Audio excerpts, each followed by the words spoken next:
அன்பான பிக்ஷன் நேயர்களே, நாம் இன்றைக்கி இந்த வீடியோவில் சுக்கிர பகவான் எந்த ஜாதகருக்கு கோடீஸ்வர யோகத்தை கொடுப்பார் அதை பற்றி தான் நம்ம இந்த வீடியோவில் பார்க்க போகிறோம்.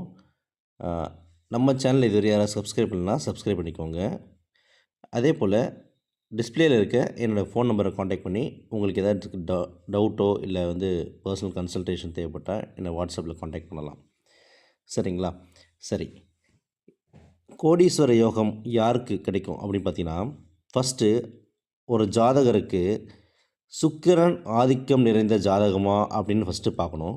அது தெரிஞ்சிட்ட பிறகு எந்த தசை நடக்குதுன்னு தெரிஞ்சுக்கணும். எந்த தசைக்கு அந்த கோடீஸ்வர யோகம் வரப்போகுதுன்றதை நான் இந்த வீடியோவில் சொல்ல போகிறேன். அதுக்கு முன்னாடி நம்ம சுக்கிரன் ஆதிக்கம் நிறைந்த ஜாதகம் எது அப்படின்னு பார்க்கணும். ஃபஸ்ட்டு எப்படிலாம் சுக்கிரன் ஆதிக்கம் இருக்க ஜாதகம், அதாவது சுக்கிரனுடைய நட்சத்திரமான பரணி, பூரம், பூராடம் இந்த நட்சத்திரத்தில் பிறந்தவங்களுக்கு சுக்கிரன் ஆதிக்கம் இருக்கும். அதே போல் 6ஆம் எண்ணில் பிறந்தவங்களுக்கு சுக்கிரன் ஆதிக்கம் இருக்கும். அதே போல் பார்த்திங்கன்னா ரிஷப ராசி, ரிஷப லக்னம் அல்லது துலாம் ராசி, துலாம் லக்னம் இந்த ராசியில் பிறந்தவங்களுக்கு கண்டிப்பாக சுக்கிரன் யோகம், அதாவது சுக்கிரனுடைய ஆதிக்கம் இருக்கும். சரிங்களா? அதே போல் சுக்கிர கர்மாவை கொண்ட நட்சத்திரங்களில் பிறந்தவங்க, அதாவது திருவாதிரை, சித்திரை, திருவோணம் இந்த 3 நட்சத்திரத்தில் பிறந்தவங்களுக்கு சுக்கிரனுடைய ஆதிக்கம் இருக்கும். சரி, இதெல்லாம் இருந்தால் மட்டும் போதுமா?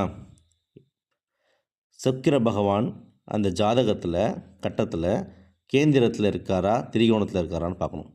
லக்னத்திற்கு 1, 4, 7, 10 அல்லது 5 அல்லது 9 இந்த வீட்டில் இருக்காரான்னு பார்க்கணும். அப்படி இருந்தால் தான் அவருக்கு முழு பலன் கொடுப்பார்.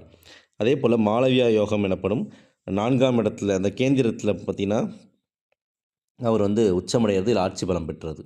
இந்த மாதிரி இருக்க அவங்க ஜாதகம் கண்டிப்பாக அவங்களுக்கு கோடீஸ்வர யோகத்தை கொடுக்கும். சரிங்களா? சரி, அப்போ 1, 4, 7, 10, 1, 5, 9 இந்த வீட்டில் ஏதாச்சும் ஒரு வீட்டில் இருக்காரான்னு ஃபஸ்ட் செக் பண்ணணும். அதே போல் ஆட்சி பலம், உச்சபலம் எங்கே படும் அப்படின்னு பார்த்திங்கன்னா மீன ராசியில். சரிங்களா? ரிஷப ராசி, துலாம் ராசியில் ஆட்சி. இந்த மாதிரி அமைப்பு இருந்து ஒரு ஜாதகம் இருக்குது, இதில் ஏதாவது ஒரு ஆதிக்கம் இருக்குன்னா அந்த ஜாதகருக்கு அவருடைய லக்னத்துலேருந்து 3ஆம் அதிபதியோட தசா நடக்கணும்.